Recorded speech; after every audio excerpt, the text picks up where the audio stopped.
Graça e paz, seja bem-vindo a mais uma aula da EBD aqui da IBMA. Eu me chamo Herberson e eu vou comentar agora a lição número 10 da nossa revista, a lição que traz como título Pais e Filhos, Senhores e Servos. Esta lição está aqui dentro do contexto da carta de Paulo aos Efésios, capítulo 6, do versículo 1 ao versículo 9. Então nós estamos comentando aí na nossa revista, nessa revista que fala de Efésios, Filipenses e Filemon. Ainda estamos dentro da carta de Paulo aos Efésios. Esta carta, ela é uma carta que tem aí alguns conselhos bem práticos para a vida cristã, para o crente, né, daquela época, para os crentes daquela época e para os crentes dos dias de hoje. Então, essa lição é bem atual mesmo, essa passagem bíblica aqui de Efésios é bem atual. Você vai ver que tem aqui conselhos que servem para os dias de hoje, servem para toda, né, enquanto existir humanidade, esses conselhos aqui do apóstolo Paulo, que ele escreveu, inspirado pelo Espírito Santo, serão assim de suma importância para a vida cristã. Porque Paulo vai falar da relação, né, do pai com o filho, como que deve ser essa relação, tá? Então, tanto de um lado como do outro. A gente vai falar dos dois casos aqui, né? Como que o filho deve agir, como que o pai deve agir. Paulo vai falar também da relação de senhores e servos, trazendo para o contexto atual aqui como o patrão deve agir e como o empregado deve agir. Então Paulo vai mostrar também esses dois lados. Então a gente vai ver aqui que nós também glorificamos a Deus, adoramos a Deus no nosso trabalho, na nossa atividade aí que a gente costuma chamar de secular. A gente tem também ali um compromisso com Deus, né, servindo a Cristo no nosso trabalho. Então essa lição ela é bem prática, é muito boa mesmo e você pode acompanhar aqui essa aula para aprender mais essa passagem. Você pode abrir aí a sua Bíblia em Efésios capítulo 6, aí ir acompanhando. Eu vou lendo os versículos aqui e vou comentando para que nós possamos compreender melhor essa passagem bíblica. O versículo-chave aqui está na nossa revista, é o versículo 4 de Efésios capítulo 6. Infelizmente hoje não teve como eu colocar o slide, mas eu acredito que será possível sim passar o conteúdo. Você pode ir acompanhando na sua Bíblia aí. Então assim, fala assim, capítulo 6, versículo 4. E vós, pais, não provoqueis vossos filhos a ira, mas criai-vos na disciplina e na admoestação do Senhor. Então aqui só um versículo para nós entendermos aqui do que se trata e que realmente é um conteúdo bem prático, bem atual. Então a ideia aqui dessa lição é que nós possamos conhecer o padrão de Deus para os pais e as atitudes que o Senhor espera deles. Tá? Então Deus espera algo de nós como pais. Tá? Quem não é pai ainda serve também porque é filho. Tá? Então a gente vai sempre aprender aqui. Tá? E quais as atitudes ele espera de empregados e patrões. Tá? Então Deus espera algo de nós nesse sentido. Então se você é empregado ou patrão, Deus também tem algo para você nesse sentido. Avaliar as suas atitudes como filho, pai, empregado ou patrão e reconhecer no que precisa melhorar e sentir necessidade de mudar. Então aqui, nessa aula, no final você vai fazer uma reflexão, ou durante a aula você vai fazendo uma reflexão. O que eu preciso mudar, o que eu preciso melhorar para ser um pai melhor, uma mãe melhor, um patrão melhor, um empregado melhor. Você vai vendo aí onde você se encaixa. Né? Tornar-se um filho melhor, um pai melhor, um empregado melhor, um patrão melhor, de acordo com os padrões de Deus. Então, para quem acha que servir a Deus não tem relação nenhuma com o trabalho secular, está muito enganado. Tá? Tem tudo a ver. Se você é um empregado incompetente, isso reflete também na sua vida espiritual. Muita gente não sabe fazer essa ponte e existe. Tá? Deus ele quer o melhor para nós, ele cobra de nós a fidelidade, compromisso, não somente na igreja, ali no ambiente da igreja, mas em todos os ambientes que nós vivemos, que nós participamos, seja numa escola, tendo uma aula, numa faculdade, seja num trabalho, seja como patrão, como empregado, como pai, como filho, como esposo, como esposa. Em todos os aspectos, todas as áreas da vida, Deus quer o nosso compromisso, a nossa fidelidade. Então Ele quer o melhor para nós em todos os aspectos. Vamos começar aqui no tópico 1. Tópico 1 fala assim, pais e filhos. Tá? Tópico 1, Paulo vai comentar aqui, né, logo no primeiro versículo, ele fala assim, filhos, obedecei a vossos pais no Senhor, pois é justo. Honra o teu pai e tua mãe, né, que é o primeiro mandamento com promessa, para que te vá bem e sejas de longa vida sobre a terra. Estou lendo aqui na Almeida Revista e Atualizada, a Bíblia que eu estou lendo, e aí Paulo ele vai passar aqui conselhos com relação à atitude do filho diante do pai. Essa questão aqui ela é muito interessante porque em todas as culturas em todas as religiões, obedecer ao pai é algo de valor. Tá? É algo de valor, parece que foi algo que Deus colocou dentro do coração do homem. Um filho desobediente ao pai, um filho que não honra ao pai, ele não é bem visto em nenhuma cultura, em nenhuma religião, não tem. Você pode observar, você pode estudar, pesquisar, né? Se tem alguma religião que acha bonito, que acha legal, que acha interessante ou que incentiva o filho desobedecer ao pai. O filho não honrar o pai, não respeitar o pai. Não tem, não existe. Tá? Em todas as culturas e religiões, todos prezam por esse comportamento honroso do filho diante do pai. Todas as culturas incentivam isso e veem essa atitude do filho diante do pai, de honrar, de obedecer, de ser fiel ao pai, enfim, de estar ali ao lado do pai ajudando, vê isso como algo bom, como uma virtude. Isso faz parte aí do coração do ser humano, parece que é intrínseco do ser humano. Então, a obediência não é uma opção, é um mandamento, tá? Honrar o pai e a mãe, obedecer o pai e a mãe é algo que tem que ser feito aí como um mandamento, é um primeiro mandamento com promessa. Então, honrar, né, no caso aqui, no Antigo Testamento, se a gente for analisar algumas passagens do Antigo Testamento, a lei mosaica mandava que o filho fosse punido com morte, o filho que fosse desobediente ao pai. Não há relatos na Bíblia que isso de fato aconteceu, mas a lei previa isso. A lei dizia que se o filho fosse desobediente ao pai, ele deveria ser apedrejado, ele deveria ser morto. Então isso é tão sério, é tão forte que, enfim, a gente às vezes ignora a importância desse mandamento. Então é um mandamento realmente muito importante que tem sido esquecido, infelizmente, nos últimos dias. Então tem vários benefícios, tá? No caso aqui, fala um mandamento com promessa no Antigo Testamento. Geralmente as promessas estavam ligadas a uma vida longa aqui na Terra. Então a gente observa aqui, nesse caso, que temos o que acontece quando nós obedecemos aos nossos pais. Tá? Ele vai colocar assim, uma interpretação histórica, ele cita aqui na revista, né, o escritor da revista, ele vai citar Josué e Caleb, né, os únicos que entraram em Canaã, após 40 anos de peregrinação, justamente por causa da obediência aos princípios espirituais dos pais. Então, somente eles herdaram a terra prometida. Dos que saíram lá do Egito, todos que saíram do Egito morreram no meio do caminho. Né? E eles conseguiram entrar ali na terra prometida e juntamente com as outras pessoas, no caso, as outras pessoas já eram filhos daqueles que saíram do Egito. E aí, por que eles conseguiram? Porque eles foram obedientes, eles seguiram ali os mandamentos. Tá? Uma interpretação histórica dessa obediência, uma interpretação literal, fala de dias prolongados, de viver realmente muito tempo sobre a terra.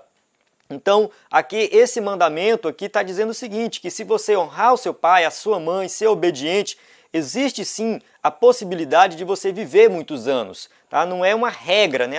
Eu sou obediente e automaticamente eu vivo muitos anos. Não é bem assim, não é uma regra.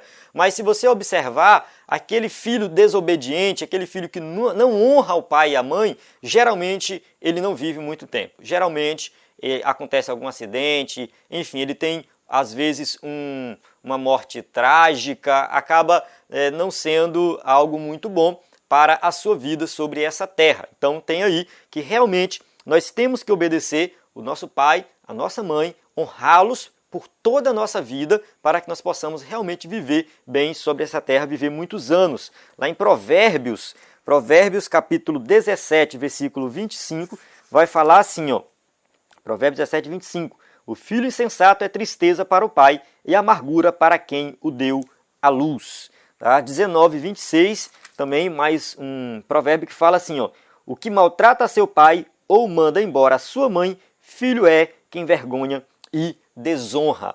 Então tem vários provérbios que vão nesse sentido, que vão falar aqui de filhos, da atitude de filhos que desonram o pai e as consequências dessas ações.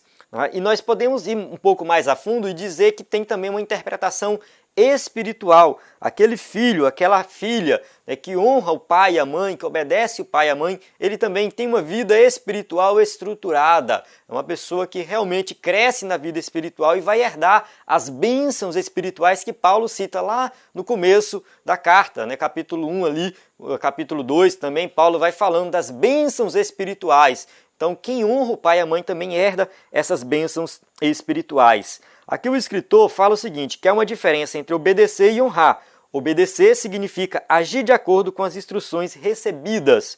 Honrar significa respeitar e amar.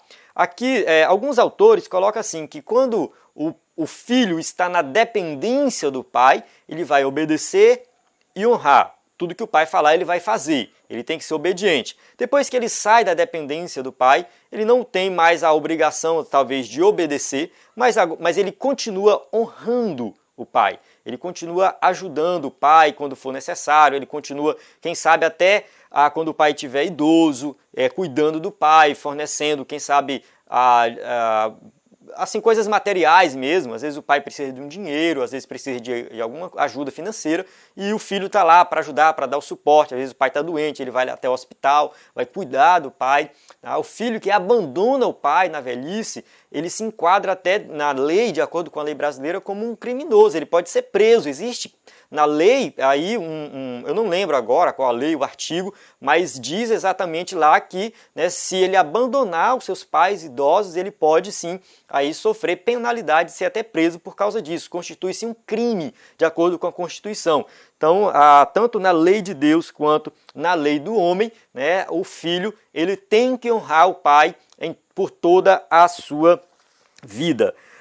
Vamos lá, continuando aqui, o versículo, capítulo 6, fala assim, e vós pais, não provoqueis vossos filhos a ira, mas criai-vos na disciplina e na admoestação do Senhor. Então a gente tem aqui também uma instrução, né, para com os pais, né, como que os pais devem cuidar dos filhos. De acordo com a lei da época, lá do Império Romano, o pai podia não só castigar os filhos, mas também vendê-los, escravizá-los, abandoná-los e até mesmo matá-los. O pai tinha todo o domínio sobre um filho. Se o pai matasse um filho, ele tivesse um bom argumento para isso, matei esse menino porque ele era desobediente, ele me tratou mal, o Império Romano, lá, a lei do Império Romano não punia aquele pai, porque ele tinha toda a autoridade sobre o filho. Então, às vezes, a relação do pai com o filho era algo muito cruel. Tá? O pai não demonstrava aquele amor pelo filho, ele, né, tratava o filho às vezes até como um objeto, enfim, o filho ele tinha que seguir o que o pai ensinava. É claro que não era todo pai que agia dessa forma, tá? Não estou generalizando, dizendo que todo pai do Império Romano agia assim, mas se ele quisesse agir, se ele quisesse bater, se ele quisesse espancar, se ele quisesse escravizar o filho, a lei da época permitia isso. Só que Paulo, quando ele vai ensinar aqui em relação ao tratamento do pai com o filho, né, ele vai colocar, né, de forma diferente. Não importa o que essa lei humana diz. O que a lei de Deus diz é, vós pais, não provoqueis vossos filhos a ira. Vocês têm que saber cuidar dos filhos de vocês, têm que saber educar os filhos de vocês. Então Paulo vai dar essa instrução aqui nesse sentido. Então, o que o pai pode fazer para não provocar o filho a ira? O que acontece nas famílias muitas vezes, principalmente quando tem mais de um filho? Acontece favoritismos. Tá? A gente vê isso, infelizmente acontece favoritismo. Às vezes o pai gosta mais de um filho do que de outro e isso provoca a ira, traz confusão, a família às vezes fica desestruturada.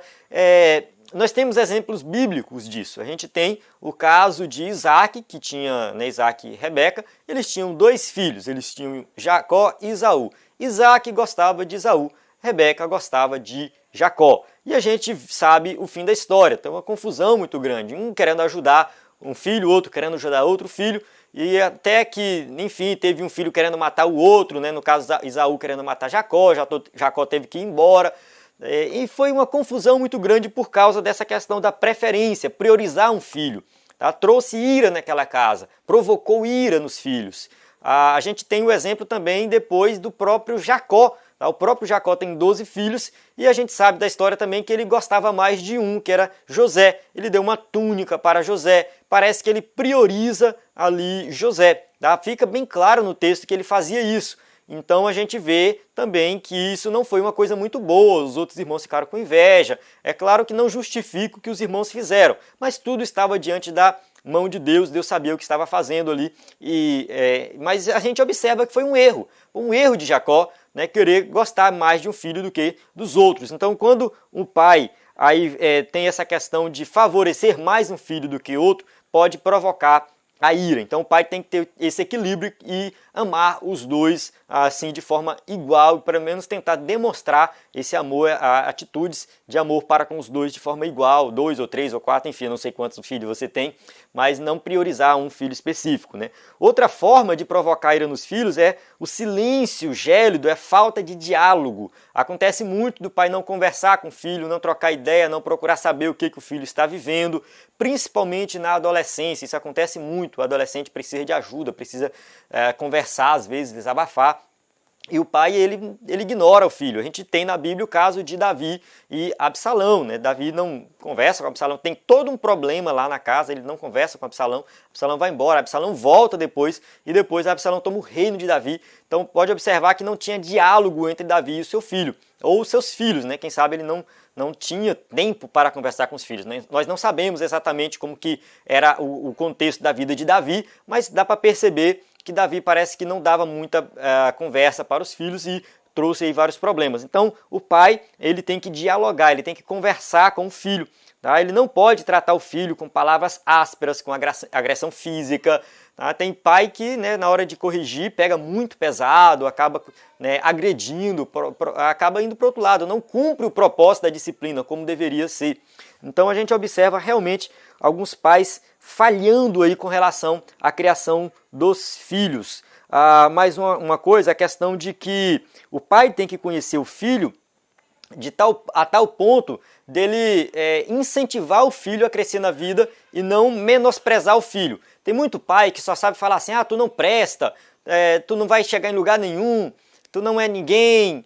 O pai parece que fica profetizando coisa ruim na vida do filho, só falando coisas negativas para a vida dele.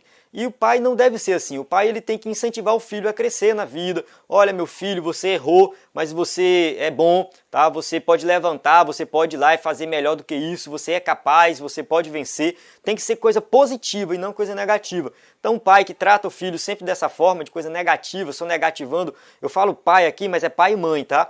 Não estou falando para os dois. Então, os pais, né, que tratam os filhos de forma muito negativa, acaba inferiorizando os filhos, e eles vão depois para o mundo, né? Depois que sair de casa e ir para o mundo, eles vão se sentir inferiores aos outros, porque dentro de casa eles eram tratados dessa forma. Né? Então, os pais, o que eles têm que fazer? Eles têm que criar os filhos na disciplina e na admoestação do Senhor. Então, o pai, ele tem que saber educar o filho dentro do evangelho, tá? Ele tem que conversar com o filho, ele tem que tratar com o filho. Então, aqui eu posso dizer o seguinte, né?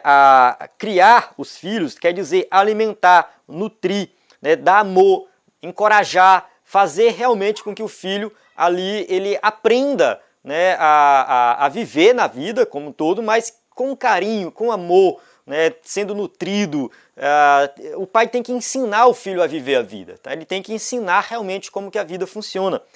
Não pode ser, tem que trazer um certo equilíbrio, né? Não pode mimar demais, porque senão a criança fica, né, tudo é bonzinho, tudo passa a mão na cabeça, não tem problema não, passa a mão na cabeça, não tem nenhuma disciplina. Então o filho cresce mimado. Tá? Também não pode ser radical demais, tudo bate, tudo briga, tudo bate, tudo briga, o filho acaba sendo um rebelde. Então trazer esse equilíbrio para que o filho possa ser criado da forma correta, crescer, ser um homem, né, uma mulher, né, de valor na sociedade e também no reino de Deus.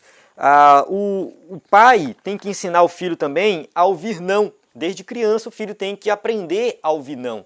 Tá? Olha, isso aqui pode, isso não pode. E às vezes o pai fala com a criança, não, isso aqui não pode. A criança chora, né? Chora. Tá bom, então pega. Aí, outra coisa, não, aí chora. Tá bom, então pega. Então, ele acostuma com isso. Ele pensa assim, se eu chorar, eu vou ganhar. Então ele cresce dessa forma. Quando ele chega na vida adulta, ele começa a ouvir não. Ele ouve o não da faculdade, ele vai chorar. Mas aí a faculdade não vai dar um sim por causa do choro dele. Tá? Ele vai ouvir não numa entrevista de emprego, ele vai chorar. Mas o patrão lá não vai dar um emprego para ele por causa desse não, porque ele chorou, né? Continua sendo não e ponto final. Então ele cresce ouvindo sim para tudo e nunca ouve não. Mas quando ele crescer, aí ele vai começar a ouvir os nãos da vida e ele vai se frustrar, vai ser uma pessoa frustrada. Então o pai tem que ensinar a criança desde cedo a ouvir não. Não é não, sim é sim, tá? Tudo dentro do seu aí, né, desse equilíbrio, tá? Para que o filho possa, né, também crescer e aprender com a vida. E é muito importante que ele fala assim, a admoestação do Senhor. Tá? Essa questão da admoestação do Senhor tem a ver com o Evangelho, né? O filho tem que crescer aprendendo o Evangelho, as verdades do Evangelho. Tem pai que está terceirizando a educação dos filhos. Está pegando os filhos, colocando na escola, tempo integral. Lá na escola ele vai aprender tudo. Tá? Depois manda para a igreja, lá na igreja, segundo o pai, ele vai aprender tudo. E, enfim, parece que o pai não tem responsabilidade nenhuma de educar, de ensinar o seu filho.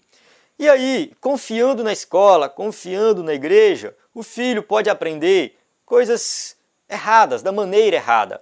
Tá? Não é que a igreja vai ensinar errado e que a escola vai ensinar errado. Não é bem assim. Tá? É que não é papel da igreja e nem papel da escola educar o filho. A educação vem de casa. Tá? O pai é que tem que educar, que tem que ensinar o filho. Tá? É ensinar ele a viver a vida. A escola tem um papel, que ela vai cumprir aquele papel. Tá? Preparar ele para ser uma pessoa culta, quem sabe, uma pessoa informada, que sabe das coisas, que sabe ler, escrever, fazer conta, conhece geografia, história, vai arrumar um emprego, passar no vestibular, ter conhecimento. A igreja vai ali ensinar ele, né, a ter o conhecimento da palavra de Deus, quem sabe ser um pregador, um cantor, fazer a obra, trabalhar no reino. Mas quem vai dar as instruções básicas de educação do filho para que ele seja uma pessoa moralmente correta, uma pessoa ética, isso vem dentro de casa, tá? É o pai que tem que assumir a responsabilidade da educação do filho e não terceirizar a educação do filho. Então tudo isso, né, junta tudo isso, isso aqui significa o quê? Que o pai não vai provocar a ira, mas vai criar na disciplina da admoestação do Senhor. Tá? É isso que significa esse versículo. Você colocar tudo isso em prática, criar o seu filho da forma correta, de acordo com o que a Bíblia ensina, para que ele seja um homem, uma mulher de Deus, que traga resultados para a sociedade, que seja uma pessoa ativa na sociedade, que trabalhe e que lá na frente ele possa falar assim, tudo que eu aprendi foi meu pai que me ensinou. Ele me inspirou, meu pai, a minha mãe, né, eles me criaram bem, eles me ensinaram o caminho correto, e hoje eu estou aqui nessa posição, não sei qual é a posição, mas ele vai falar, eu estou aqui nessa posição, tenho tais atitudes porque eles foram exemplos para mim, eles me ensinaram de forma explícita também, né? Não é só dar o exemplo, mas é falar, ensinar, e assim eu aprendi. Então fica aí a dica para você que é pai e está começando a criar os seus filhos, quem sabe você já criou, você pode refletir sobre como você fez isso e quem sabe você começou agora a criar os seus filhos e já vai colocando isso em prática. Bem, vamos para o último tópico, que é senhores e servos. Tá? Esse tópico aqui é o último, só que também ele é muito importante, né? Não é menos importante do que o outro tópico. Paulo fala assim, ó, quanto a vós outros, servos, obedecei a vosso Senhor, segundo a carne, com temor e tremor, na sinceridade do vosso coração, como a Cristo. Tá? O versículo 5 do capítulo 6, Paulo fala para os servos. Quem eram os servos? Os servos, na prática, eram os escravos lá daquele contexto. Tá? Escravidão, a Bíblia prova a escravidão. Tem muita gente que critica, né, a Bíblia por causa disso. Né? Parece que Paulo aqui está aprovando a escravidão. Vamos entender o contexto histórico daquela época.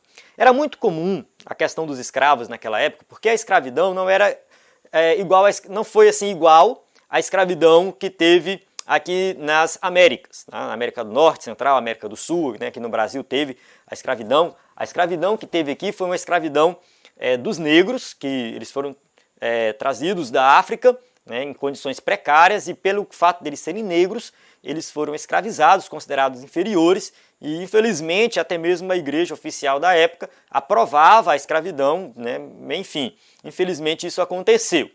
É uma mancha na história da humanidade essa questão da escravidão, a escravidão dos negros. A escravidão daquela época não tinha a ver com a cor da pele.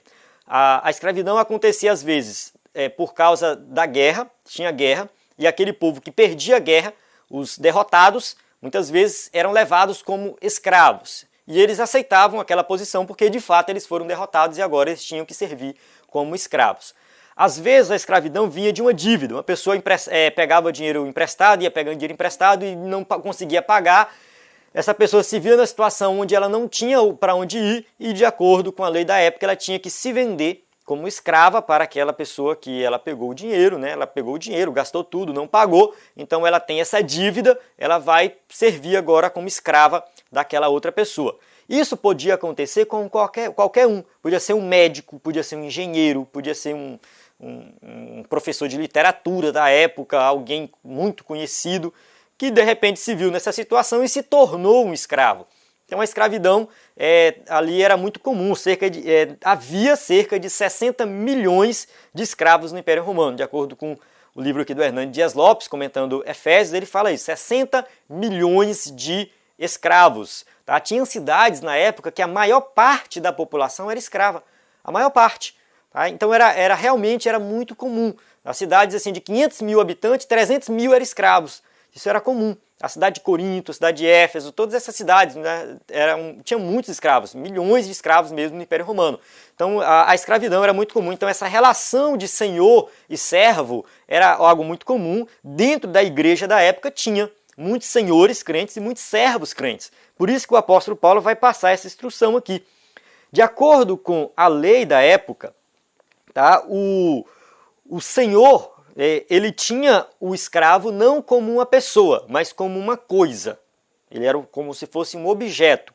Tá? Ele podia castigar, confinar e matar os seus escravos. Então ele tinha toda a autoridade para fazer isso. Quem era senhor e tinha um escravo, se ele quisesse, ele poderia matar aquele escravo e o Império Romano não podia fazer nada por isso. Simplesmente ele ia falar, não, eu matei porque esse escravo é muito desobediente, ele não cumpre as suas tarefas e eu matei ele.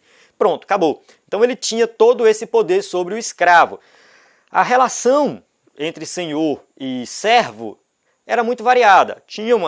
Alguns tinham uma relação muito boa, outros já tinham uma relação um pouco mais cruel. E Paulo vai trazer agora uma instrução para eles, falando assim, olha, em Cristo não tem acepção de pessoas. Deus não faz acepção de pessoas. Então Deus olha para o senhor, ele olha para o escravo, ele fala assim, olha, não tem diferença. Vocês dois são pecadores e os dois são carentes da glória de Deus. Então os dois têm que se converter. E quando vocês se converterem, que no caso aqui Paulo está falando para crentes, agora que vocês são crentes, vocês são irmãos em Cristo. A relação de vocês não é igual acontece aí fora. Não é igual a relação dos outros escravos e senhores que tem por aí. A relação de vocês agora segue um novo padrão. É o padrão do Evangelho. Continua ali senhor e escravo. Paulo não trouxe essa revolução. Nós somos contra a escravidão. Nós não vamos lutar contra a escravidão. Não foi isso que Paulo fez. Tá? Esse não era o propósito do Evangelho ali na época. Tá? A transformação que o Evangelho trouxe dentro desse contexto da escravidão foi uma transformação de dentro para fora, mudando, transformando de forma radical a relação entre senhor e escravo. Então essa relação mudou bastante. A gente observa aqui o seguinte, vamos lá, em primeiro lugar, os empregados, ou agora trazendo para nós, né? Vou falar assim, o escravo da época é o empregado de hoje. Hoje a gente não tem a escravidão, então a aplicação para hoje é para as pessoas que são empregadas. Né? Elas não têm mais a relação de escravidão, não existe mais isso, foi do Império Romano, agora nós somos empregados ou patrões. Então, o servo, no caso o escravo, né, fala assim, vós, escravos, obedecei a vossos senhores. Tá? Então, assim, vós, empregados, obedecei a vossos patrões. Trazendo para o nosso contexto, é nesse sentido. Tá? Temos que obedecer, agradar. Né? Ele fala assim, ó, versículo 6, ó, não servindo à vista como para agradar a homens, mas como servos de Cristo, fazendo de coração a vontade de Deus, servindo de boa vontade como ao Senhor e não como a homens. Olha, você que trabalha, que tem um patrão, sirva ao seu patrão como se estivesse servindo ao próprio Cristo. A relação de vocês tem que ser como se fosse a tua relação com Jesus. Então imagina aí, se você é um empregado, você trabalha aí, né, numa empresa, tem um patrão. Imagina que esse seu patrão fosse Jesus. Será que você chegaria atrasado? Será que você faria um trabalho mal feito? Talvez não, né?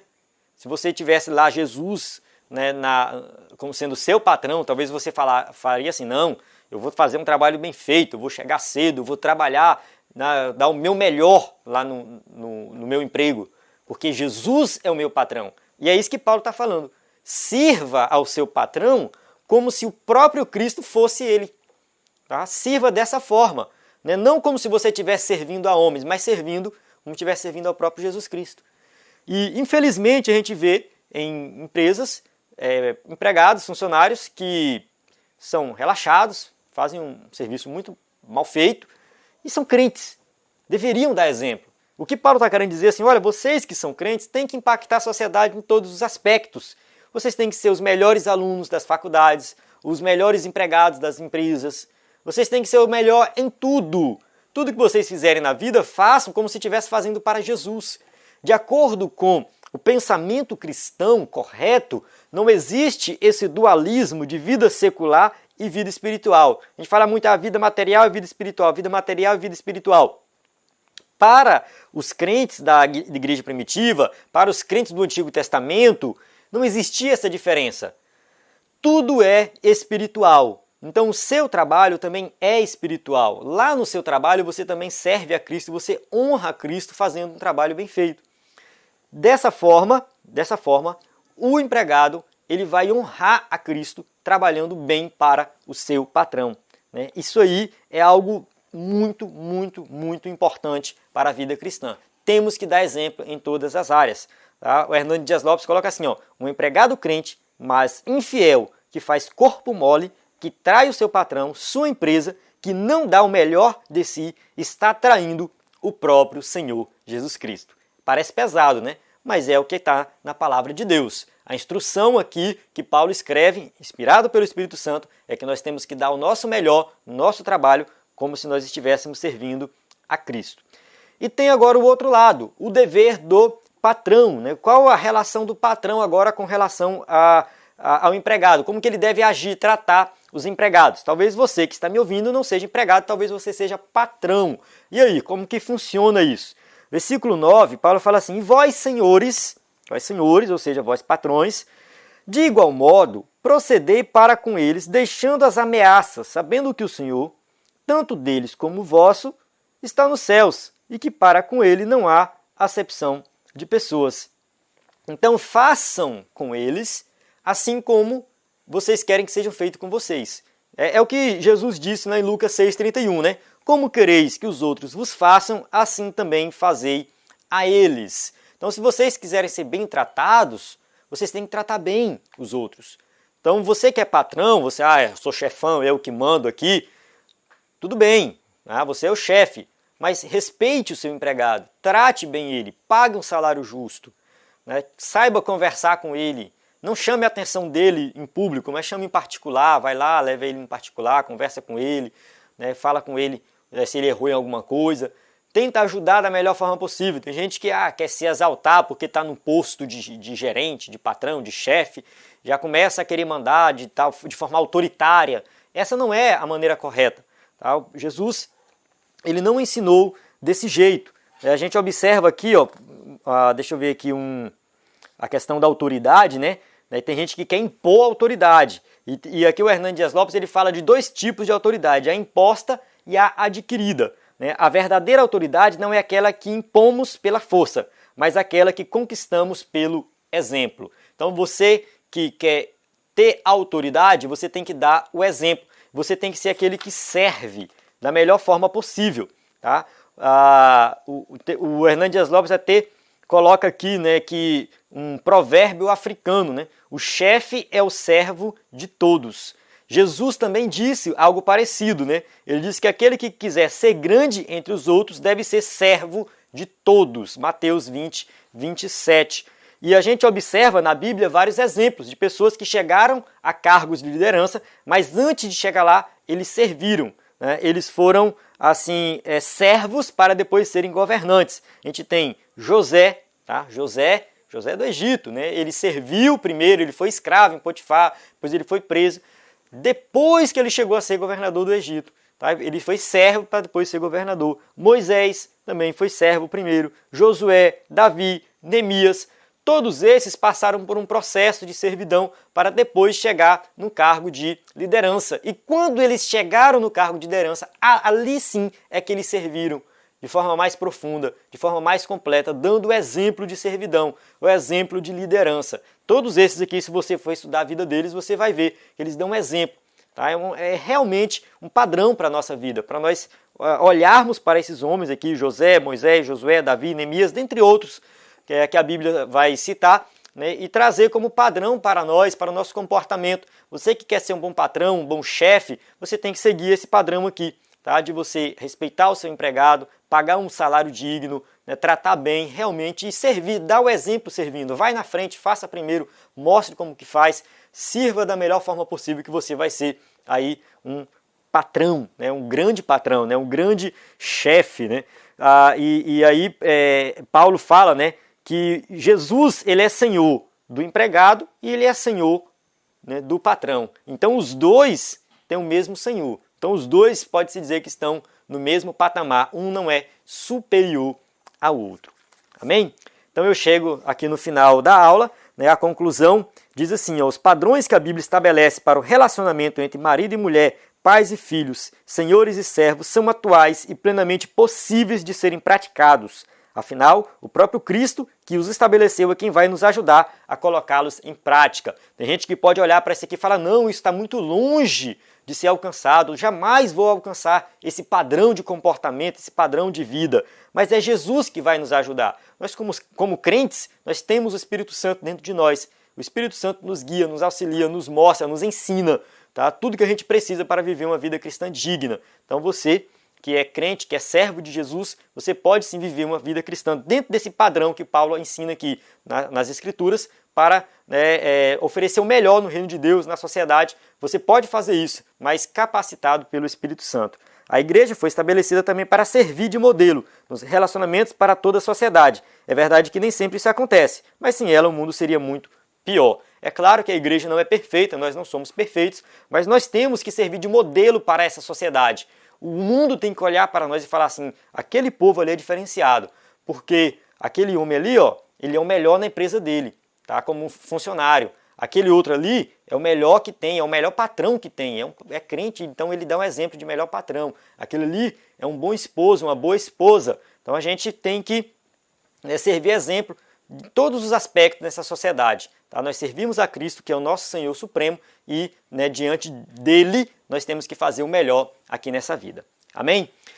Então eu encerro aqui essa aula, espero que você tenha compreendido o assunto. Qualquer coisa você deixa nos comentários, a sua dúvida. Estamos aqui juntos, a IBMA, todos os que fazem parte da liderança aqui da IBMA, estamos juntos para servir da melhor maneira possível e ajudar no que for necessário.